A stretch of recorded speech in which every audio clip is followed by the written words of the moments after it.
Bien. Bueno, estos son los ejercicios entonces propuestos para trabajar hoy. La idea es arrancar con el ejercicio 8A. Lo vamos a hacer juntos entre todo el ejercicio y después que ustedes trabajen un rato con los otros incisos, el B, el C y el D. De vuelta como hicimos en la clase anterior, no en esta última, sino la otra, que ustedes pueden compartir pantalla, pueden ir escribiendo o por el chat los leo a ver las dudas que tengan, ¿sí? Bueno, si ustedes miran el práctico, este es el mismo ejercicio, ¿sí? Nos pide el ejercicio 8 estudiar la posición relativa de los planos. Yo le había comentado en la clase anterior que cuando nosotros teníamos este tipo de ecuaciones, que tenía las variables x, y, z, lo que estaba representando esta ecuación era la ecuación de un plano, ¿sí? Cuando empezamos a trabajar, anteriormente que trabajamos con x e y, teníamos la ecuación de una recta y veíamos qué pasaba con este sistema, si había intersección, si eran paralelas o coincidentes. Bueno, algo similar ahora, pero con planos, ¿está bien? Entonces nosotros también podemos estudiar la posición relativa de esos planos. Ustedes habrán visto en teoría que podía ocurrir, a ver acá, que los planos pueden ser, no sé, supongamos, que se intersequen en una recta, ¿sí? Acá estoy dibujando como los tres planos que se intersecan en esta recta. ¿Sí? Entonces, si la intersección de los tres planos es una recta, decimos que el sistema es compatible indeterminado. Esto habrán visto en teoría, ¿no? ¿Por qué? Porque el conjunto de solución son todos los puntos que viven en la recta. ¿Sí? Si nosotros teníamos tres planos y queremos que el conjunto sea compatible determinado, los tres planos se tienen que intersecar en un único punto. ¿Sí? Este punto, como estamos viviendo en R3, este punto tiene coordenadas X y Z. ¿Sí? Y en este caso el sistema sería compatible determinado, ¿sí? La solución es única. Y después tenemos un montón de combinaciones. Por ejemplo, podría pasar que los tres planos sean coincidentes y tenemos infinitos puntos que cumplen, verifican las ecuaciones, o sea, infinitas soluciones. Podríamos tener que los tres planos sean paralelos, no coincidentes, entonces el sistema era incompatible. Y después hay un montón de combinaciones para sistemas incompatibles. Podría ser que dos planos eh, sean coincidentes y el otro sea paralelo. Podríamos tener que un plano se interseca con otro en una recta y otro plano en otra recta. Entonces ahí no tendríamos solución. Y bueno, y acá tengo un montón de combinaciones que ustedes seguramente trabajaron en teoría y habrán visto distintas maneras de resolver el sistema para poder encontrar la solución, ¿sí? ¿Vieron? ¿Se acuerdan que en la clase anterior nosotros hicimos un método de inspección haciendo los cocientes entre los coeficientes que acompañaban a las variables y veíamos si eran proporcionales o no? Tomábamos, teníamos ideas de si eran, cuando lo hicimos con rectas, si las rectas intersecaban en un punto, si eran secantes, si eran paralelas, si eran coincidentes. Bueno, acá nosotros también podemos tener esa información desde estas ecuaciones, desde estas proporciones, ¿está bien? Hasta acá con lo que estuve explicando estas ideas estoy recordando cosas que vieron en teoría. ¿Se entiende esto? Esto es como la interpretación geométrica de lo que pasa con los planos, la solución que podemos tener. ¿Estamos bien hasta acá?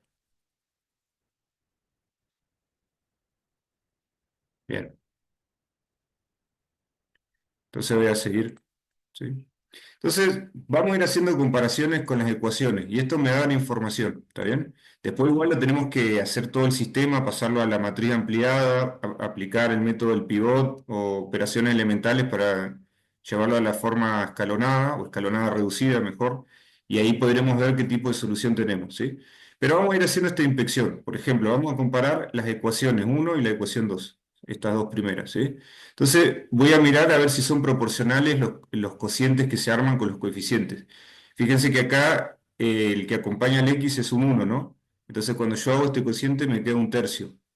Pero cuando hago el cociente con los coeficientes de la variable y, me queda uno sobre menos 2. Ya vemos de acá que estos dos son distintos, ¿sí? Ni siquiera ya necesito estudiar qué pasa con los coeficientes para armar el cociente, los que acompañan a la variable z, ¿está bien? Ya con esto veo que son distintos. Si son distintos, la información que me va a dar es que estos dos son planos secantes en una recta. ¿Sí? Entonces ya ahí estamos teniendo un poco de información de cómo va a ser el sistema. Ahora voy a comparar la ecuación 2 con la ecuación 3. ¿Sí? Y de vuelta, hago el cociente con el coeficiente que acompaña a x, que es 3, sobre el coeficiente que acompaña a esta x, que es -1. Y cuando veo el coeficiente que acompaña a y, que es -2, sobre el que acompaña a y de esta ecuación, que es 1, ya vemos también que estos dos son distintos. ¿Sí? Entonces también tenemos información que los planos van a ser secantes en una recta. Después hay que ver qué pasa, porque capaz que esos secantes en las rectas terminan intersecándose todos en un solo punto, o quizás no, hay que ver eso. Eso lo vamos a estudiar cuando hagamos las operaciones. ¿Sí? Y la tercera ecuación que voy a relacionar es la primera con la tercera. ¿Sí? Hago los cocientes. El coeficiente que acompaña a cada x es 1, sobre el que acompaña al x de esta ecuación es -1. El coeficiente que acompaña a y es 1 y el que acompaña a y de esta ecuación también es 1. Y vemos que esto es distinto porque de este cociente obtengo -1 y de este tengo 1. ¿Sí? Entonces también, por lo que sé, van a ser planos secantes en una recta, entre esos dos, ¿no? Ahora hay que ver cómo quedan, si todos se cortan en una misma recta, si los tres planos al final la intersección es un punto, eso lo tenemos que determinar ahora. ¿Sí? Entonces, esto es a modo de entender o ver qué pasa con la posición relativa de los planos.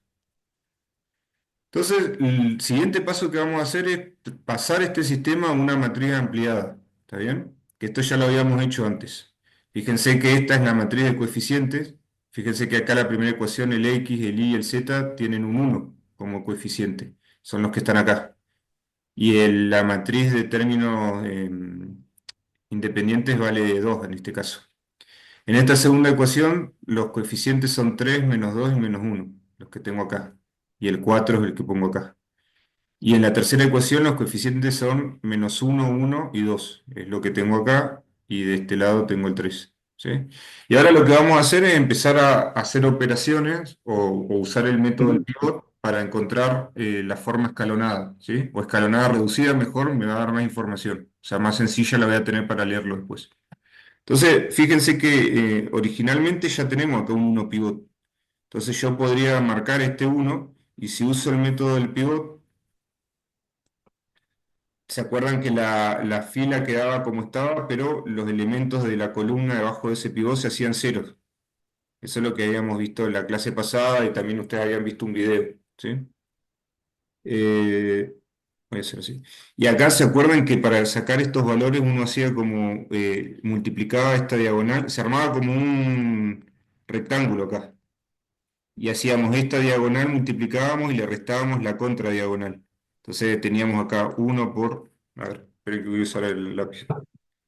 Hacíamos uno por -2 acá, y a eso le teníamos que restar esta contradiagonal, que era uno por 3 o 3 por uno, ¿no? Y esta cuenta me quedaba -2, -3 y esto me da el -5. Este -5 que encontré es el que aparece acá. Cuando encontré este -4, lo que hice fue hacer también un rectángulo acá, pero ahora la diagonal que yo tomaba era desde el 1 pivot, este que tenía acá, multiplicado con este -1, que voy a hacer por acá, y le tenía que restar la contradiagonal, que era este 3 multiplicado con este 1 de acá. Entonces me quedaba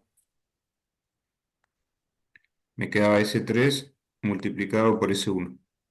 Y esta cuenta me da 1 por -1, me da -1, menos 3 por 1, -3. Y esta cuenta me termina quedando -4, que es el -4 que apareció acá. ¿Se entiende ahí el pivot? ¿Cómo lo fui aplicando? Sí. Ahí lo que yo usé es lo que voy a explicar de vuelta, bueno, me habían preguntado en el chat. Lo que yo usé acá fue lo que hicimos en la clase pasada. El método del pivot yo me tengo que armar como un rectángulo. Ya en la clase que viene, cuando veamos determinantes, van a ver que hacemos un procedimiento como el determinante, ¿sí? Yo tengo que multiplicar la diagonal y restarle la contradiagonal. Fíjate que para obtener este -5 que yo tenía acá, yo hice con el 1 pivot que tenía 1 por -2, que es este paso que está acá, y le tengo que restar la contradiagonal, que es este 3 por 1 que yo hice acá. Entonces cuando hago las cuentas, 1 por menos 2 me queda menos 2, menos 3 por 1 es el menos 3, ¿no? Entonces menos 2 menos 3 me da menos 5, es el que pongo acá.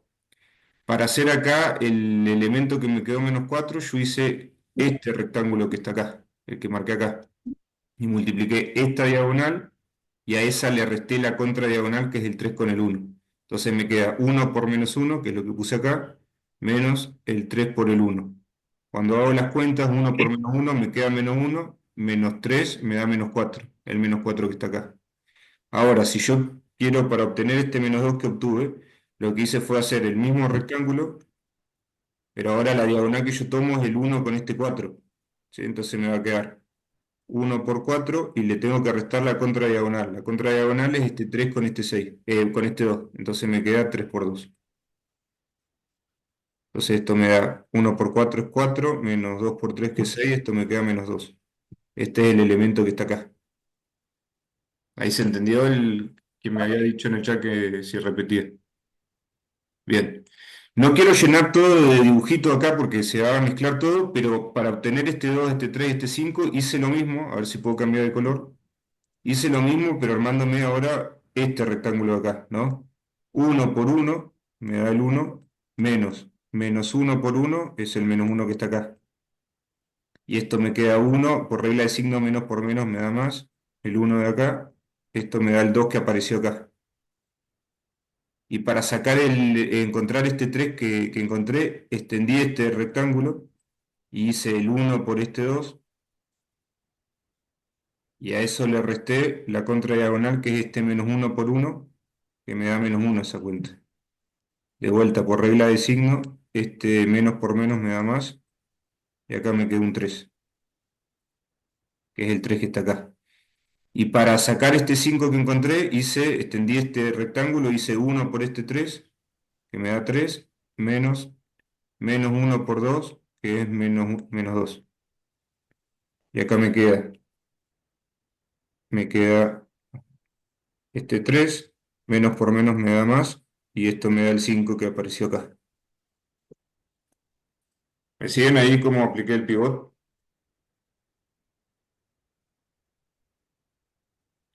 Sí. ¿Puedo borrar las cuentas que hice? Así sigo con el otro paso.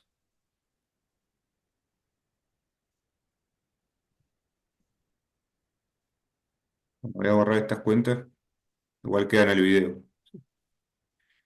Y ahora fíjense que el siguiente paso yo necesito, voy a volver atrás, yo necesito ahora tener un 1 pivot acá, en esta posición. Recuerden que siempre miramos la diagonal. Entonces, para tener un 1 pivot, lo que yo voy a hacer es a la fila 2 la voy a multiplicar por menos un quinto. Este es el procedimiento que voy a hacer. Que yo ya no lo escribí, porque uno ya directamente lo hace. Ustedes escríbanlo en el parcial, ¿sí? Porque ahí estamos evaluando eso. Pero lo que yo hice en este paso fue que en la fila 2, ¿sí? Multipliqué por menos un quinto toda la fila 2. Entonces, cuando yo multiplico por menos un quinto este elemento, menos un quinto por cero, me va a dar el cero. Pero menos un quinto por el menos 5, menos por menos me va a quedar positivo, y 5 por un quinto me va a dar un 1. Y ahí va a aparecer el 1 que necesito, que es lo que yo busco para hacer pivot. Pero recuerden que afecta toda la fila, entonces después tengo que hacer menos un quinto por este elemento que es menos 4 y menos un quinto por este elemento que es menos 2. O sea que la fila que me va a quedar después de hacer esa operación es esta, la que está en este paso. Fíjense que todos estos elementos me quedan positivos porque yo multipliqué por menos un quinto. Y como estos eran números enteros, van a quedar en el denominador el 5 del un quinto. ¿Está bien? Entonces, el siguiente paso que hice fue este. ¿Para qué hago esto? Porque yo ahora generé un 1 pivot. Entonces yo lo marco si quiero. Y a partir de tener ese 1 pivot, los elementos de esa columna se hacen cero, que es el paso que está acá. ¿Sí? Se hicieron cero. La fila esa que fue pivot, la escribo como está, y los elementos que encontré en las otras filas, que no es la del pivot, salen de hacer el procedimiento este, 1 por 1 menos 1 por 4 quintos, me dio este elemento acá. 1 por 2 menos 1 por 2 quintos, me dio este elemento acá. 1 por 3 menos 2 por 4 quintos, me dio este elemento de acá. y 1 por 5 menos 2 por 2 quintos me dio este elemento que está acá. No lo escribí, pero es el mismo procedimiento que le fui mostrando en las cuentas en el anterior cuando usé este 1 pivot. Ahora estoy usando este pivot, ¿no? Ahora este es mi pivot y yo para encontrar este elemento hice este por este menos este por este. Sale este. Para este elemento de acá, este por este menos la contradiagonal. Para este elemento de acá, 1 por 3 menos 2 por 4 quintos. Sale este de acá. Y para este elemento de acá, 1 por 5 menos 2 por ese elemento. Y ahí llegué a esto. ¿Me sigue más o menos el procedimiento? Más allá que obviamente las cuentas por ahí hay que agarrar la calculadora o empezar a hacer, pero ¿me siguen los pasos que estuve haciendo hasta acá? Procedimiento, ¿no? Bien. Entonces seguimos, ¿no? Ya una vez que tengo esto, mi objetivo, ¿cuál es ahora? Tratar de ver si puedo hacer un 1 pivot. Hay varias formas. Si yo lo quiero llevar por el método de Gauss, yo ya directamente de acá podría decir que 7 quintos de z es igual a 21 quintos. Encuentro z. Esta ecuación me da información de i más 4 quintos de z igual a 2 quintos. Meto después el z acá y voy de como de atrás para adelante para encontrar x y z. Pero ya que estamos, lo vamos a llevar a la forma escalonada reducida y me va a dar información más fácil de leerla. La vamos a leer. Entonces, ¿cuál es mi objetivo ahora? Este 7 quinto está molestando acá, yo quiero que aparezca un 1. Entonces lo que voy a hacer es multiplicar a la fila 3 por 5 séptimos, ¿sí? Para que me dé el 1 acá. Claro, exactamente, Lucio, sí, es lo que hacemos en la fila 3, ¿no? Entonces una vez que yo multiplico toda la fila 3 por 5 séptimos, voy a llegar a este resultado de acá, a este que está acá, ¿sí? Acá voy a borrar que se corrió este elemento. Llego a este resultado acá. Fíjense que lo único que cambié en este paso fue multiplicar la fila 3 por 5 séptimos para que me quede el 1 acá y afecta a este elemento. Cuando yo hago 5 séptimos por 21 quintos, me termina quedando un 3, ¿sí? Y ahora, una vez que yo tengo este 1 pivot, automáticamente todos estos elementos de la fila se hacen cero y mi objetivo es ver cómo cambian el 8 quinto y el 2 quinto. Son los elementos que voy a cambiar, ¿sí? Que es lo que hice acá abajo. ¿Por qué? Porque recuerden que pasa esto, ¿no? Si este es mi 1 pivot, estos elementos se hacen cero, que fue lo que pasó acá, y para encontrar el elemento que va acá hago esta diagonal, 1 por 2 quintos, multiplico y le resto la contradiagonal, menos 4 quintos por 3. Cuando ustedes hacen esa cuenta, les va a quedar menos 2. Y después para ver el elemento que me quedó acá un 1, hacen 1 por 8 quintos, que es 8 quintos, menos un quinto por 3. Y ahí sacan este elemento que da 1. ¿Está bien hasta ahí?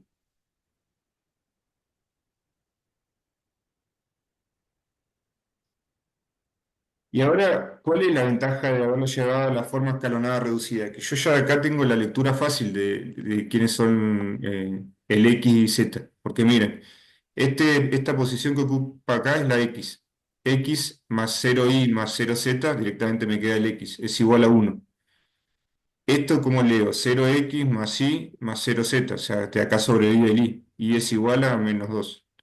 Y de acá me queda 0x, 0y, z solamente. Z es igual a 3. Y de acá yo ya encontré la solución. Encontré estos valores. ¿Qué creen ustedes qué quiere decir eso geométricamente?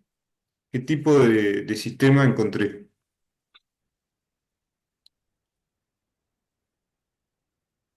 ¿Qué significa x1 y menos 2 z3? ¿Es una recta? ¿Qué es eso? Compatible determinado, muy bien. ¿Y qué es eso? ¿Es una recta las ecuaciones que encontré ahí?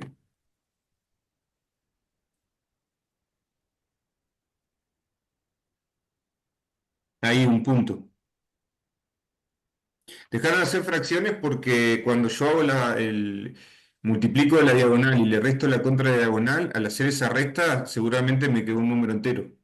Un número que esa fracción yo la puedo simplificar y el numerador habrá sido más grande que el denominador. Entonces me terminó quedando un entero. Por eso quedaron así. Se fueron las fracciones al operar, ¿sí? Y retomando lo que dijeron acá, claro, es un punto, ¿sí? Si fuera una recta, tiene que tener un parámetro, me tiene que quedar más t cuando a veces hemos visto eso, ¿sí? O sea, esta solución es una terna, un punto que tiene coordenadas x y z. Entonces, la interpretación es un sistema compatible determinado, ¿sí? Y son tres planos que se intersecan en un punto. ¿En cuál punto? El punto de coordenadas 1, -2, 3, ¿sí? La interpretación geométrica sería algo así. O sea, los tres planos se intersecan en un punto. ¿Cuál es el punto de intersección? El que encontramos nosotros, este. Si acá me hubiera quedado toda una fila de cero, ahí va a aparecer un parámetro que z toma t, donde t es un real, y acá me quedaría la ecuación de una recta paramétrica, y seguramente se intersecan esos planos en una recta. Pero en este caso los tres planos se intersecaron en este punto que tiene estas coordenadas que encontramos acá. ¿Se entiende hasta ahí cómo operamos?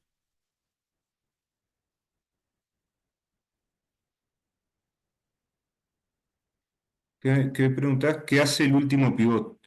Claro, el último pivot, este que hago acá, lo que hace, este pivot que está en azul, lo que hace es, cuando ya encontré que es un uno, transforma todos los elementos de la columna en cero.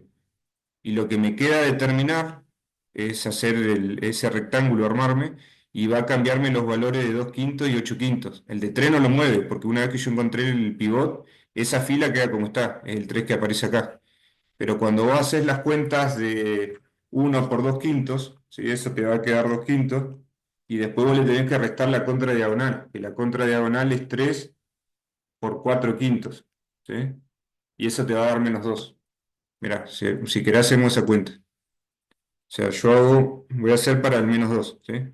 Tenés que hacer esta diagonal, 1 por 2 quintos. Vamos a hacer acá. A ver. 1 por 2 quintos. Y a eso hay que restarle la contradiagonal que es esta, ¿sí? Que es 3 o 4 quintos por 3, lo mismo, ¿no? 3 por 4 quintos. Entonces, cuando vas a hacer las cuentas, 1 por 2 quintos te va a quedar 2 quintos, menos 3 por 4 te da 12, y en el denominador 5 porque acá hay un 1 invisible cuando no hay nada, ¿sí? Y la multiplicación se hace derecha. Entonces, cuando vos haces las cuentas, si encontrás fracciones equivalentes que tienen el mismo denominador, escribís ese denominador y haces una resta de numeradores. 2 menos 12 te queda -10, ¿sí? Y cuando yo simplifico, acordate que esto es una división, ¿no? 10 dividido 5 me va a dar 2 con el signo negativo. Este es el 2 que pasó a ser entero acá. Y el uno te va a aparecer cuando haga lo mismo, 1 por 8 quintos, que te da 8 quintos, menos 3 por 1 quinto. Y eso te va a quedar algo similar a esto. ¿Está bien? Ah, bien, ahí veo que en el chat, ¿sí? Pero se entiende entonces, ¿no? ¿Cómo aparecieron? Por operaciones solamente. Bien. Entonces, una vez que llegamos, fíjense que cuando llegamos a la forma escalonada reducida, que me queda uno en la diagonal y cero, si soy capaz de llegar a eso, la lectura de ver la solución es fácil, porque tengo x igual a 1, y igual a -2, z igual a 3. Y en este caso, como me quedó una terna, un punto, el sistema es compatible determinado, la interpretación geométrica es que los tres planos se intersecan en un único punto, y ese punto lo conocemos porque lo buscamos acá, y ahí termina el ejercicio. Esos son los ejercicios el estilo de ejercicio del 8. ¿Está bien? Eh, Cuando me decís los números de arriba del 1 pivot, esos que antes eran 1 quinto y 4 quintos, sí, por el procedimiento del pivot, es una técnica, ¿eh? Si no hiciera pivot y vos hicieras operaciones elementales, también debería llegar. También te iba a quedar cero, pero ibas a tener que agarrar, no sé, transformaciones, ¿no? La fila uno, multiplicarla dos veces por la fila 2 y sumarle o restarle la fila uno. Haces operaciones así como hicimos al principio y tenés que llegar a lo mismo. El pivot lo que hace es como un atajo medio mecánico, vamos a decirlo así. Me preocupo en hacer uno de las diagonales y después, por regla, me hace cero debajo. Detrás de ese pivot están todas estas operaciones elementales que uno hace, ¿no? Pero es como una técnica para hacer las cuentas más rápido. Eso en el video seguramente lo explican, el que está en el aula. Bien. Bueno, entonces la idea con esto es que ahora ustedes se pongan a trabajar un rato con el ejercicio 8, el inciso B, C y D. Hagan primero la inspección, porque por ahí pueden darles cosas que no van a encontrar la solución, ¿está bien? En este caso, como me estaban dando que los planos eran secantes, de a dos, yo digo, bueno, ¿qué puede pasar? Puede pasar que los tres planos se intersecan en una recta y tengo un sistema compatible indeterminado, o puede pasar esta situación. Pero capaz ustedes empiezan a ver de que los planos ya acá no coinciden, lo que vieron hoy en teoría seguramente, y ya pueden concluir desde este análisis de inspección, ¿está bien? Entonces empiecen a trabajar con los incisos un rato, no sé qué hora es, pero podemos poner el horario. No sé, trabajen hasta las 8 si quieren, o 8 menos 10 y después yo voy a explicar algo con parámetros.